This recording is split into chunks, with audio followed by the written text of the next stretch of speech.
휴대폰 필요할 때 구입하는 게 정답이긴 하지만 그래도 이왕이면 조금이라도 저렴하게 구입하는 게 좋긴 하겠죠. 안녕하세요. 아로랑 테크튜브 아로랑입니다. 11월 11일 광군절 쇼핑 잘 하셨나 모르겠습니다. 사실 요즘 환율도 그렇고 해외 직구에 대한 이점이랄지 예전 같지가 않죠. 현지에 있는 저조차도 이번에는 딱히 끌리는 게 없었던 그런 광군절이 아니었나 싶은데요. 그래서 애기용품이나 샴푸 같은 생활용품, 커피 이런 거 쭉 둘러보고 사고 말았는데 문득 웨이보 검색 순위에 애플 할인 혜택 이런 게 상위로 막 뜨는 거예요. 그래서 혹시나 하고 들어가 봤더니 아이폰 13, 아이폰 14까지 포함해서 대략 15만원씩 할인을 하는 겁니다. 그것도 공홈에서.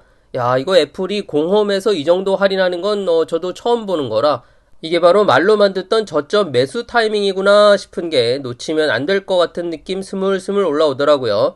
여담입니다만 11월 11일 모델별 휴대폰 판매량 순위 한번 보시면 그렇게 욕먹던 아이폰 14 2위, 아이폰 13 3위, 아이폰 14 플러스도 9위에 랭크가 되어 있습니다. 특이한 건 아이폰을 제외하면 대부분 저가 휴대폰들이 순위권인데 1위를 차지한 레드미 9A 같은 경우는 10만원도 안 되는 제품이죠. 근데 또 막상 사려고 하니까 어떤 모델을 사야 후회가 없을지 14 프로 이미 사용하고 있고 13을 구입하기엔 뭔가 낭비인 것 같고 그래서 고민을 하다가 결국 13 미니 256기가 컬러는 스타라이트로 선택을 했습니다. 아이폰 미니를 선택하시는 분들 아마도 대부분 같은 이유에서일 텐데요. 작고 가벼운 5.4인치 140g 바로 휴대성 때문이겠죠.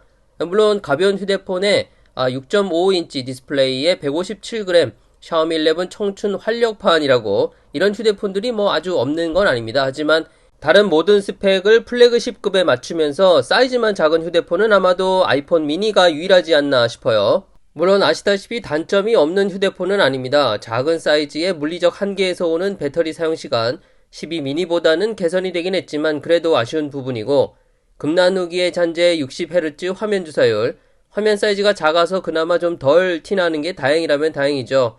중국 홍콩 정발 같은 시리즈 다른 모델들과는 다르게 유심히 하나만 들어간다는 것도 아쉬운 점 중에 하나고요. 그리고 가끔이긴 하지만 꽤 요긴하게 써먹고 있는 망원 카메라, 미니에는 없습니다. 저도 하루 빡세게 메인으로 사용해보니까 카메라, 특히 영상 촬영이 많은 저에게는 역시나 배터리가 가장 큰 문제였어요.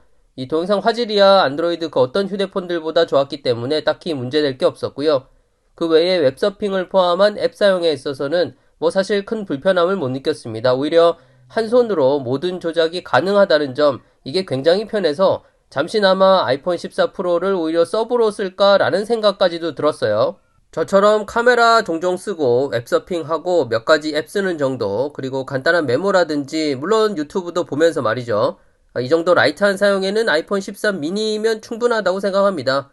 배터리도 맥세이프 배터리팩 붙여주면 근데 이게 밑단이 딱 맞아서 정말 잘 어울리는데 아무튼 이 정도만 붙여주면 하루 사용에도 큰 지장이 없고요. 다만 게임을 많이 즐기시는 분들께는 프로세서 A15 바이오닉이 주는 쾌적함보다는 작은 화면 그리고 휴대폰 파지 이런 것들 여러모로 불편한 점이 좀 더 많을 것 같긴 합니다. 마지막으로 2022년 11월 현재 아이폰 13 미니 구입은 어떨까? 아시다시피 아이폰 14 일반 모델이 13 대비 눈에 띄게 개선된 게 아니기 때문에 꼭 미니가 아니더라도 가격이 많이 떨어진 아이폰 13 시리즈를 찾으시는 분들이 많은 게 현실입니다. 중국에서도 아이폰 14 다음으로 아이폰 13이 가장 많이 팔리고 있으니까요. 그래서 타이밍상으로 적당히 괜찮은 가격에 구입할 수 있고 너무 늦어서 구형의 느낌이 나지 않는 지금이 바로 아이폰 13 미니를 포함한 아이폰 13 시리즈를 구입하는데 딱 적절한 시기가 아닐까 생각해봅니다. 오늘은 출시 1년이 지난 이제는 단종된 아이폰 13 미니 구입 후기와 간단한 사용 후기였습니다. 실제로 사용해보니까 참 매력적인 휴대폰인데 2세대만에 단종돼서 너무 아쉽네요. 개인적으로 괜찮은 가격에 또 적절한 시기에 좋은 휴대폰 구입해서 아주 만족스럽고요. 우려했던 것과는 달리 사용성 면에서도 제 스타일에 딱 맞아서 앞으로 아이폰 14 프로의 서브 휴대폰으로 꽤 잘 써먹을 것 같습니다. 여담입니다만 샤오미를 포함해서 비보, 오포, 리얼미, 삼성까지 이번 광군절 때 유례없는 큰 폭의 할인을 하긴 했습니다.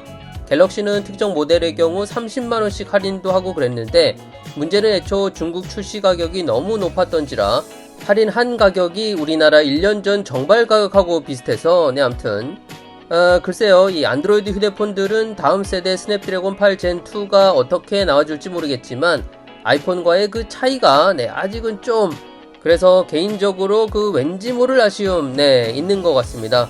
그나저나 아이폰 13 미니 상당히 좋은데요. 오늘 준비한 내용은 여기까지입니다. 저는 다음 영상으로 또 인사드릴게요. 감사합니다.